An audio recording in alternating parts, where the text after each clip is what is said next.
আমার নাম স্নিগ্ধময়ী। আমি চতুর্থ শ্রেণীতে পড়ি। আমি গীতা পাঠে গুরুত্ব বলব। 1. বাবা মার প্রতি শ্রদ্ধাশীল হওয়া।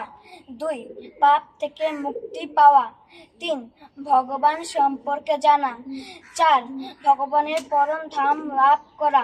5. স্মৃতিশক্তি বৃদ্ধি পায়। 6. অর্জুনের মতো বিজয়ী হওয়া। 7. ভগবানকে লাভ করা। 8. সমস্ত ভয় ও উদ্বেগ থেকে মুক্ত পাওয়া। 9. শান্তি লাভ করা।